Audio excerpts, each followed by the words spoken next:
Գներ այնպես ասեք որ քաղաքացիների համար էլ հասանելի լինի։ Մենք հարմարվել ենք, արդեն հաճախորդներ ունենք լավ, շատ գոհ են մեզանից, որ իրանց հետ հարմարվում ենք։ Պետք է հարմարվեք, այո։ Էս մի կիլո է, հա։ Բայց թանկ չես ասում։ Չի։ Թանկ է, 500 դրամ է։ Բայց գիտեք, թեթի մեկ հատով հավաքելը շատ դժվար է, չէ։ Ամբողջ օրը երեխաները ծառի վրայից արտաշատի քաղցրաշեն։ Քաղցրաշենից։ Այո։ Քաղցրաշեն։ Էս ինչ արժեք, այսա։ 1000 դրամ։ Քաղցրաշենցիները շատ թանկաբազար են։ Թանկաբազար չէ։ Թանկ ես ասում, մի քիչ։ Դուք շատ լավ գիտեք, մենք ինչքան ենք տանջվում, չէ։ Ճիշտ է, հատկապես այս տարի։ Բայց քաղաքացիներն էլ են տանջվում, մի քիչ հասանելի պետք է լինի իրանց։ Դե մենք զեղչերով հասանելի անում ենք, այնպես կարող է սակարկեք, ասում ենք 1800, 700։ Այդ է, պիտի չասնեք։ Դե ես բարձր գներն ասում, հետո քիչ ասեմ։ Ով առավ, չառավ։ Այդպես է։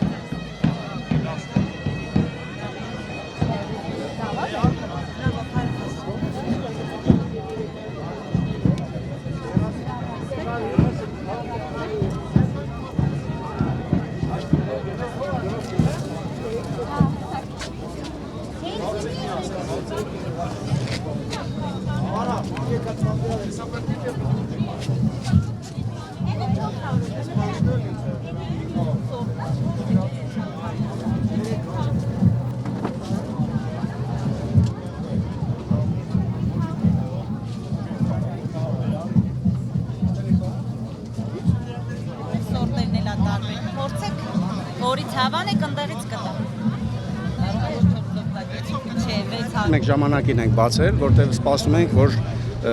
տեսականին մի քիչ ավելանա եւ անցյալ տարի էլ նույն ժամանակում ենք բացել եւ ես պիտի ասեմ, որ արդեն 6-րդ տարին է տոնավաճառները կազմակերպվում է, պիտի ասեմ, որ կայացել է արդեն եւ դա նոր մշակույթ էր մեր ընդհանրապես առևտրի համար, որտեղ գյուղացիական տնտեսությունները տարիներ շարունակ զրկված էին շուկաներում իրենց ապրանքը, սեփական ապրանքը վաճառելուց։ Հիմա արդեն տեսնում եք, որ սովորել են եւ արտադրողը հենց ինքը վաճառում է եւ քաղաքացու հետ երկխոսության մեջ է մտնում, շփվում են քաղաքացիների հետ, գները ավելի ուրեմն մատչելի են եւ սակարկելու դեպքում իջեցնում են նույնիսկ գները, այնպես որ շատ կարեւոր է սա։ Սա պիտի զարգանա մեր երկրում, որտեղ բոլոր քաղաքակիրթ երկրներում էլ այդպիսի տոնավաճառներ կան։ Մենք դեռ ուզում ենք ավելին մսամաթերքել վաճառենք, բայց այսօր դեռևս դրա պայմանները չունենք։ Մենք աշխատում ենք, որպեսզի այդ ուղղությամբ կարողանանք լուծումներ տալ, ասենք մսամթերք, կատնամթերք եւ գյուղացին իրեն արտադրանք կարողանա վաճառել եւ դրան էլ ենք հասնելու։ Վերջի տարիների փորձը ցույց տվեց, որ այստեղ ավելի էժան է, իհարկե մեծածախ վաճառքից մի քիչ տարբերություն կա, մի 10%-ի տարբերություն, բայց ընդհանուր առմամբ մյուս շուկաներից, օրինակ գումի շուկայից շատ բավականին ցածր է գները եւ մատչելի է։ Ապրիլ ամսի վերջերին 18-ից սկսած 18-ին, 20-ին, 23-ին եւ մայիսի 3-4-ին, 5-ին, 6-ին կարգտարություններ եղան, երեկել էր որոշ տեղեր կարգտարություններ Տավուշի մարզում եւ ուրեմն եթե չեմ սխալվում Կոտայքի մարզում եւ վնասները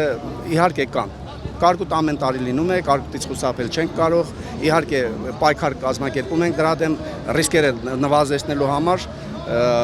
500-ի կարգի հակակարգտային կայաններ կան, որոնք աշխատում են հիմնականում Արարատյան դաշտավայրում, սակայն չեն կարող խուսափել նաև կորուստներից, կորուստներ են լինում։ Այս տարի այդքան շատ մեծ կորուստներ չկան, իհարկե կորուստները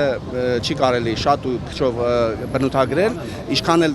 միևնույն է կորուստ է գյուղացու համար, բայց մեծ չափի կորուստներ չկան, ինչքան որ նախորդ տարիներին։ Հիմա մեր մասնագետները այդ կարգտարված համայնքներում ուրեմն ուսումնասիրություններ են կատարում, միաժամանակ հետո արդեն մենք կարող ենք գնահատական տալ, թե ինչքան են կորուստները կազմում։ Մոտարապես 5000 հեկտարի կարգի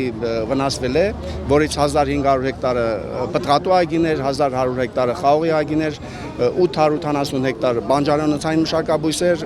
400 հեկտարի կարգի բոստանային մշակաբույսեր, այնպես որ այո, կորուստներ կան։ Կորուստները կազմում են 20-ից 50-60%-ի սահմաններում։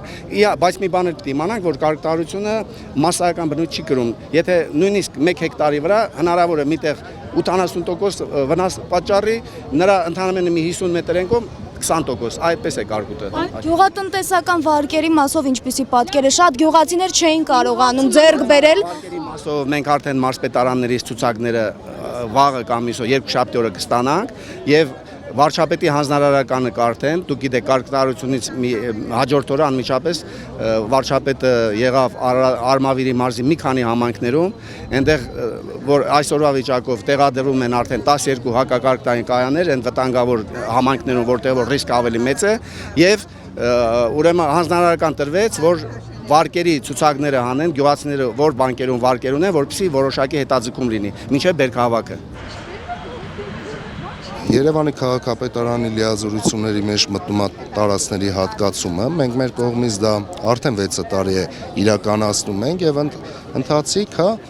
մաքրությունը եւ ընթացիկ աշխատանքներ։ Իսկ ինչ մնում է գներին առաջի օրն է, ես է նկատեցի, որ որոշ քաղաքացիներ իրենց դժգոհությունը հայտնեցին, բայց ամեն դեպքում վստահ եմ, որ Գյուղատնտեսության նախարարության կողմից վերահսկողությունը իրականացվում է շուկայում գների ապահովելու համար եւ համապատասխան պատասխանատուները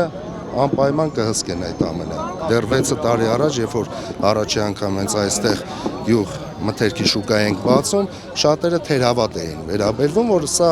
առաջի տարին է լինելու եւ չի լինելու, բայց տեսակ արդեն 6-րդ տարին է շարունակ մենք սա իրականացնում ենք գյուղնախարարության հետ միասին, նաեւ երկրորդը մենք հաջորդ ամիս ունենալու ենք Մաշտոցի Պողոտայի հարակից հատվածում եւ գյուղնախարարության հետ մենք համագործակցում ենք, անհրաժեշտության դեպքում մենք պատրաստ ենք բոլոր վարչական շրջաններում տարածքներ տրամադրելու, բայց կազմակերպողը գյուղնախարարությունն է եւ մենք մեր պատրաստակամությունը հայտնել ենք։ Իսկ ինչ մնում է շուկաների հետ կապված, արդեն Երևան քաղաքում մենք ստեղծում ենք փոքր շուկաներ, հնարավորություն ենք տվել այն մարդկանց, ովքեր ներդրում կկատարեն, որ գրեթե բոլոր վարչական շրջաններ ունենանք գյուղ շուկաներ։ 6 տարվա ընթացքում արդեն 15000 գյուղացիներ այս շուկաներում առևտուր են իրականացրել։ Սա թե երևանցիների համար է լավ, քաղաքի բնակչության, թե նաև գյուղում ապրող բնակչության համար։